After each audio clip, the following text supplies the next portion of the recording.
Welcome, ladies and gentlemen, to this week's episode of the BioSci Franchise Product Training Call. My name is Dr. Peter Verdegam. And I'm the Chief Science Officer of Unicity International. This week, we'll be talking about Megamins. Megamins is a very popular product in our product line because there's a great solid following among our customers and among our franchise owners for this product. And when this kind of solid following is there, it always tells me that, that it's a great solid product and it has great benefits, and people feel those benefits, and they return back to us for that product. And rightfully so, because Megamins is really a very important supplementation to your daily diet. A lot of people don't really know the importance of minerals. If you ask around among the public, they would say, what is essential in your life? And typically they would, talk about vitamins and everything else. But minerals, they tend to forget. And that's because minerals are not really that known, and the importance for our health is not really that known. And that's a shame because they are very important. I will give you some statistics later. Minerals, of course, what is a mineral? Well, a mineral is found in the Earth's crust. When the Earth was formed, lots of different layers of minerals were formed, and there are many different kinds of minerals, from examples, copper, zinc, iron, boron, magnesium. Those are typical, very well-known minerals that we can be found in the Earth's crust, and they have very colorful shapes and very colorful appearances. For example, minerals of copper tend to be blue, and minerals of iron tend to be a little bit brown, reddish, and so they are responsible for a lot of colors in the Earth's crust. And we all know that if we travel, for example, in the western United States, we see a lot of different colors, and that means a lot of different minerals. They are spread around the world. Not every part of the world has the same minerals in the Earth's crust. But it's important to tell you this story because as life, as we know it, plant life, but also human life and animal life, has been living on that Earth's crust for so many years, for so many thousands, millions of years, I believe that minerals have found its way into the biochemistry, and we know many examples of that. Many examples of biochemical reactions are mediated by minerals and of minerals as nutrients. But in fact, if you look at the data, if you look at the discoveries of essential nutrients, and the term essential here means our body needs them but cannot make it. That's the term essential in the nutritional sciences. We know that there are 12 vitamins. 12 vitamins are essential, meaning we need them from food, we cannot make it. Vitamin C is, of course, the prime example of a vitamin we cannot make, which is therefore essential. We also have 10 amino acids, which are essential. Amino acids are the building blocks of proteins, and some of them we can make, some we cannot. We need to get from the food. We have 3 fatty acids considered to be essential, particularly certain omega-3 fatty acids and omega-6 fatty acids that we cannot make and we need to get from the food. But when you look at minerals, today the nutritional sciences have discovered 60 milligrams, 60 minerals that are essential. Our body cannot make it. We know it has a role in our biochemistry, so we need to get it from our food. So it's clear minerals, play even, usually in terms of numbers, a way bigger role than the common essential nutrients that we think of. There are many minerals, and the best thing to do if you have some interest in chemistry is look up the chemical periodic table. The chemical periodic table lists all the elements, and elements is in this case a different word for mineral, really, that scientists have discovered in the Earth's crust. And there are a lot. In fact, there are 118 different minerals, different elements listed on this chemical periodic table. And that's the selection of building blocks that nature has access to create biochemistry. And that's what happened. Life has sustained on Earth for so many millions of years and have used all the elements from this chemical periodic table to create life. And that's why they're all important. We don't know that they're all important yet. I mean, it takes a while, of course, to discover all these things. We should realize that life has had thousands, hundreds of thousands of years to discover these elements and to put them to use in our biochemistry. And, nutritional scientists have only had 100 years to discover what they do in our body. So that's my explanation why only 60 minerals right now have been known to be that important, but it's my guess, and I'm quite confident about that there are many more than 60 of those minerals that will turn out to have an important role in our body. Now, what is the functions of minerals? Well, there are, I think, three most important functions. The first thing, the first period when people experience they have minerals in their body really is when they sweat. Sweat is, of course, a reaction of the skin to cool down the body when we have strenuous exercise or perform sport, and we have these little, drops of water on the outside of our skin, and along with that water comes minerals. That's why sweat is salty, and it's not just sodium chloride, less well-known salt. No, there are a lot of different kind of minerals present in sweat, and minerals in water in our cells, they regulate the water transport between cells, and that's where the story of Loas comes in, another product that we have. Loas, of course, is our rehydration product, not just water, but also containing minerals, because without minerals, water cannot travel between cells. It needs different minerals to make that happen. So that is a very important, overall role of minerals in general, and of course different minerals have different roles in that process. A second major effect of minerals in our body is a structural role. It builds a structure, it builds firmness, rigidity to our body, and of course I'm talking about the skeleton right now. We may know zinc as a building material to build buildings, or iron, the same thing. But in our body, it's also a building material. Skeleton contains, of course, calcium, one of the minerals, but also magnesium, boron, copper. Those can be found in, and strontium, very unusual that you may not have heard of, but also a mineral in our skeleton. So it serves as a building material, really. And that means, we need large amounts of those minerals, because calcium is, I think, the mineral that we need most of to build our bones. And I'm not sure about the percentage, but I think it's at least between 10 and 20% of our weight of our whole body is in fact calcium in our system, simply because it's so prevalent in our skeleton structure. The third role of minerals is a much more subtle role, and that is the role of minerals in biochemistry. And as you know, and I've talked about this many times before, biochemistry, all biochemical reactions in our body are mediated by enzymes. And enzymes is a protein that our body makes from its building blocks, amino acids, and it's usually big structure that can do a particular biochemical reaction. But usually those enzymes need a mineral atom inside the structure, embedded inside the structure, to actually complete the function of the enzyme. And we see that a lot. If you look at the structure of an enzyme, a picture of that, many pictures can be found on the internet, you can actually see that these enzyme structures are usually big molecules, and there's a hole in the middle. And that hole in the middle is typically the place where a mineral fits into to do the job. And, there are some very clear examples. Copper, for example, is important in certain antioxidant enzymes. And without that, it simply doesn't work. Iron, you need that in hemoglobin, which is a big protein, to pick up oxygen in our blood and transport it to our tissues. So those minerals play an important role. I try to talk about this phenomenon as follows. We have our body, which is a factory. Let's imagine it's a factory.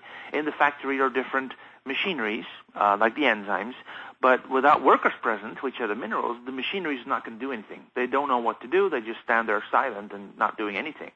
The minerals are the workers of that factory, and they switch on the machineries and make them do their job. That's how important the minerals are. Without the minerals, a lot of these enzymes simply do not do anything, and we wouldn't have chemistry going on in our body. So those are maybe the three main functions of minerals. Now, what are the three types of minerals, the three recognized types of minerals? First, we have the macro minerals. Macro meaning we need a lot of them. Typically, we need more than 100 milligrams of that mineral per day. Examples are calcium, chloride, magnesium, potassium. Those minerals have either a structural role or the water regulatory role. Because we need a lot of that, because there's a lot of water in our body, a lot of cells. That's why we need a lot of potassium regulating that. We have a big skeleton. That's why we need a lot of calcium regulating that. So that is a macro mineral, and there are quite a few of those. Then we have the second group, which is the micro minerals. Micro meaning we need little of them. We typically need less than 100 milligrams of that per day. They're also called trace minerals. Prime examples: chromium, cobalt, copper, fluoride, iodine, iron, tin, vanadium, zinc. Those are micro minerals. They typically have a biochemical role. Right? They can be found in the skeleton, for example, but like zinc, but they typically serve a biochemistry role, being present in one of those enzymes I've talked about. And that's why we don't need that much of it, but it's very important we have every day our supply of it because of the biochemistry effect. Some of those minerals have an RDA, a recommended daily allowance, like zinc, which is 15 milligrams, or copper, which is, I believe, 2 milligrams. Others have not. Others, we know it's important. I mean, it's their essentiality has been proven. We know what it's a part of. We know we need it to sustain life, but we haven't found out yet how much you actually need per day.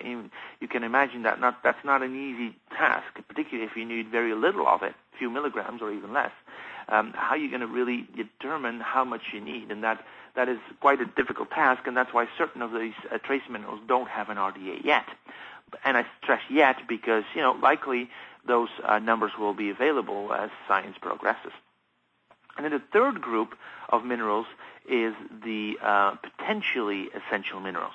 I list here boron, nickel, tin. Those are, minerals that we haven't proven yet they're needed for life.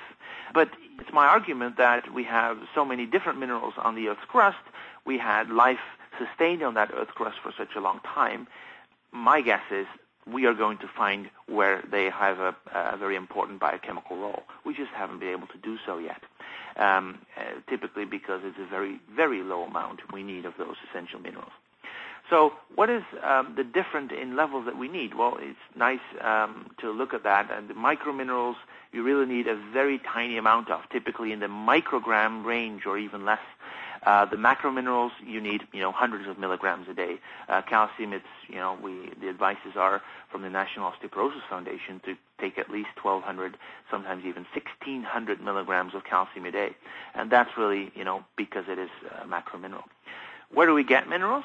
Well, typically, of course, our food. Our food is the prime source of minerals, and then both meat and plants, because, of course, plants grow on the Earth's crust and the Earth's soil and pick up those minerals from the soil, and they also have effects, of course, biochemical roles in the plants. When we eat that plant, we're going to get the minerals along with it. When another animal, like a cow, eats that plant, the cow is going to get the minerals, and when we eat the cow, we get the minerals from that cow. So those are the different sources of minerals in our body. Now, I already talked a little bit about Utah. Utah is a great place in the western United States to look at the different variety of minerals. If you look at some of the mountains that have been shaped by erosion, you see all those different layers, the different brown and other colors of layers inside the mountain structure, representing all different kind of minerals. And that means it depends where you live on the world, what kind of food you eat, where the food is grown that you're eating, what kind of minerals you get, and how much of those. Because, it depends on the mineral concentration in the Earth's crust where you happen to be. However, everybody on the whole world needs the same selection of essential minerals. So that's why for a lot of people, they have shortages. They need a supplementation. Also because our mineral content of food has steadily declined over the years. I have a little graph here in front of me right now from a study that compared mineral content in food, in vegetables, fruit, and meat between 1940 and 1991, so 51 years later. And you can clearly see that across the board, and this study looked at sodium, potassium, magnesium, calcium, iron, and copper, not all of the minerals, but just a good selection of them, that across the board, these concentrations have declined. In some cases, down to almost 25% of the original value. I'm talking here about the vegetable concentration of copper, for example, in 51 years. So for every food, this concentration has gone down. Why is that? Well, there are a couple of reasons for that, but one is typically our farming practices. 50 years ago, our way of getting food was different. People have their own garden, grow a certain crop this year, had a different crop the next year, and that's crop rotation. Very important to keep the soil rich in minerals and other nutrients. We don't do that a lot. We have overproduction in our fields. We have limited crop rotation. We don't recycle organic matter these days in farming practices, and we have to use fertilizers. And fertilizers is a very poor selection of minerals. It's potassium, it's phosphorus, and it's nitrogen. Those are the three main minerals in fertilizers today, and by constantly feeding the soil with only these three minerals, we are going to deplete the soil with the other important essential minerals. So that's a very important reason why minerals are disappearing from our food. And that's a serious issue because that has resulted in deficiency signs. Now, some of the obvious deficiency signs, like that's immediately clear that you have a mineral deficiency, there are 5 well-known ones. One is having white, silver hair. Not just the gray hair, but really the silverish hair. And that's a copper deficiency. We know that. If you have that, you are definitely short in copper. If you have high blood sugar or sudden weight loss, you may have a chromium deficiency. Chromium, of course, regulates insulin utilization in our body and regulates blood sugars, and that's why it's a sudden increase in blood sugars may indicate a chromium deficiency. In general, cravings for sweets or some other things. We have some examples during different stages of life where people crave certain foods. Think of pregnant ladies who crave soury foods like pickles. This is related to a mineral deficiency. It is, the body, when you are pregnant, takes away important nutrients that the baby needs to grow. And by doing so, it deprives the mother of these minerals, and that can result in these things like pickle cravings, which is actually a mineral deficiency. And there are other examples of these cravings in our body. And this is interesting because this knowledge comes, for example, from farming practices. Farmers who have cows, they know that when cows starting to eat on the fences, for example, chewing down the fences, this is a sign of craving. What do farmers do in that case? Well, they hang up a licking tablet. I'm not sure if that's the right English expression, but it's a big chunk of minerals that cows lick on to get the minerals back into their system. Farmers know this, and this is just, well, if it's true for a cow, it's probably going to be true for humans because we're not that far apart biochemically seen. So that's another mineral deficiency sign. Muscle cramps, twitches in the eyelids, these are listed as calcium shortages because calcium has a very important role in muscle contractions, and you can notice this on these little things, particularly cramps in your lower legs. It may indicate you have a calcium deficiency. And another important sign is a goiter. Now, of course, not many people have goiters these days anymore, but that's an iodine deficiency. If you have, a goiter, that's a clear sign that you have a mineral deficiency. Of course, there are a lot of minor signs, less obvious signs of mineral deficiency. Nutritional sciences know that every deficiency, every long-term deficiency in our body leads to approximately 10 diseases. 10 different diseases are related to deficiencies. So if we have 60 essential minerals, we are talking 600 diseases.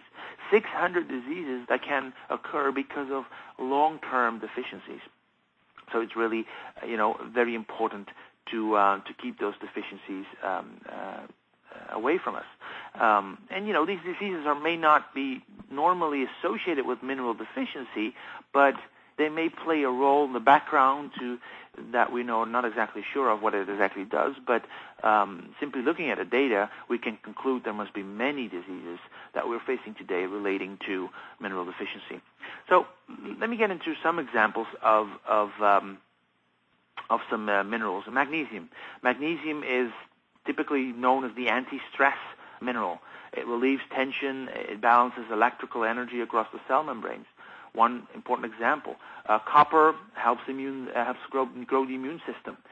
We need copper to grow our tissues in our body, to grow our skeleton. Without it, you have an impaired growth.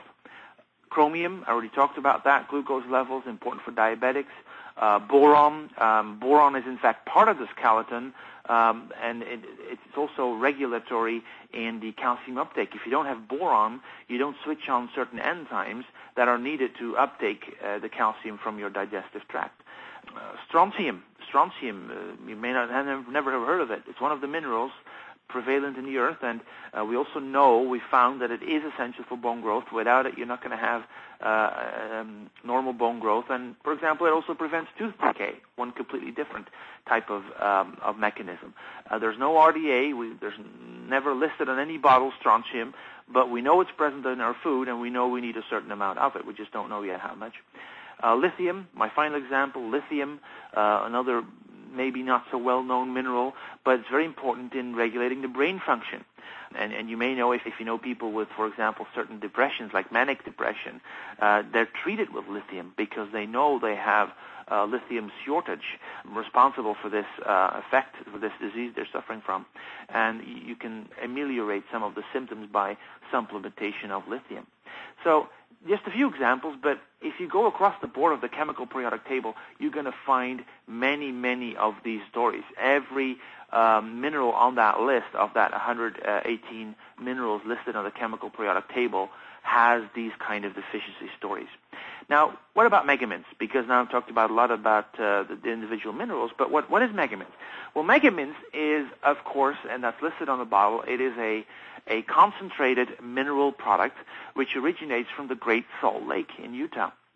And there's a great story about this Great Salt Lake, because the Salt Lake used to be called Lake Bonneville, and I'm talking tens of thousands of years before us.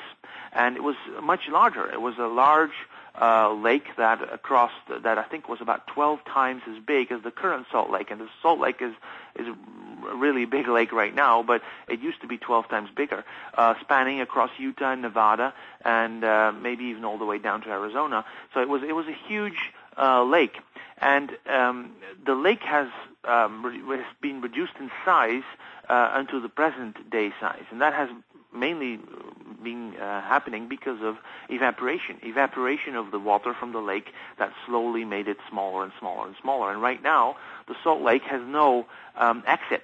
There's no river running away from the lake to the sea, for example. It is an enclosed lake, and the only feed it gets is from a couple of rivers in the surrounding area, like the Bear River, for example, which feeds the Salt Lake.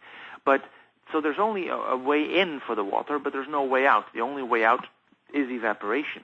So you can imagine what's going to happen. What's going to happen is the minerals from the surrounding mountain ranges, the Uinta Mountains and the Rocky Mountains, they get depleted from the rain falling on those mountains, and that rain collects the minerals in those mountains, feeds it into the Salt Lake. There the water evaporates.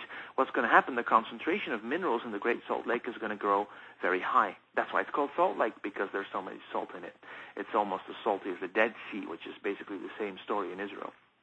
So that lake is highly concentrated in minerals, not just sodium chloride, but every known mineral to man, almost. So that is a great source of minerals. And I've met the company that manufactures our product, Megamins, is a specialty company in trace minerals. They're based in Utah, and I've met the owner of that company, the founder of that company, who is now an old man. I think he's in his 80s or so, and he basically, founded the idea that minerals should be so important. He was living right next to the Salt Lake, and he thought, I may be sitting on a gold mine here next door with all those minerals in my backyard. And he basically started a company purifying Salt Lake water into products like Megamins. And so Megamins is basically this highly concentrated Salt Lake water, but completely purified. It's completely purified of any impurities you don't want to have. You just want to have this rich, wide selection of different minerals in it.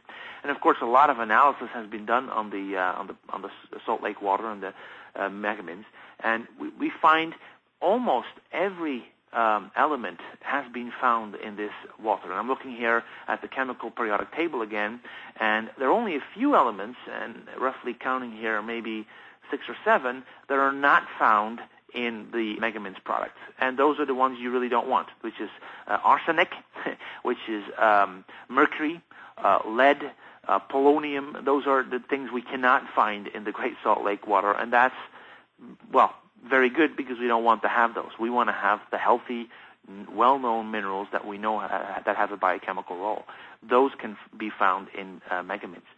Almost every element that we know has an effect in our body is found in Megamins. It's a really very powerful product to fill up your stores of minerals every day. Now, of course, absorption is very important. We know that with minerals, it's not easy to get minerals absorbed into your system because minerals they're small molecules, and then they're not easily that absorbed depending on the solubility of the mineral. Now, with Megamins, you have a great advantage. Why? Because the minerals in Megamins are already pre-dissolved. They're water. They're clear solutions, so they are already dissolved, and that's a great benefit if you compare Megamins to, for example, a powdered capsule or pill mineral product, because these products tend to be way less absorbed. And for the people who have been longer associated with our company, you probably have heard of the light bulb experiment. The light bulb experiment, and I've seen it done many times, is a great and very easy, simple way to prove the effectiveness of the Megamins product. What you do is you have a circuit with a lamp in, so if you break that circuit, the lamp is not going to shine. So you can have two electrodes put in a glass of water, and you will see no light coming in the lamp, because water itself, this plain like mineral water, has almost too little amount of minerals in it to make the conduction happening, so that the circuit is completed again. Now, if you add mineral Megamins to that glass of water, drop by drop, you will see the lamp shine brighter and brighter and brighter, because suddenly the minerals in the water are now taking care of the restoring the conductivity between the power source and the lamp. And that's a great visual way to prove that the minerals are already dissolved and are readily available for absorption in your digestive tract. So that's Megamins. Megamins is a product you take every day. You can add it, for example, to BioSlife. Some people do that and report great taste because, Megamins itself, of course, is salty. Yeah? There's a lot of salt in it.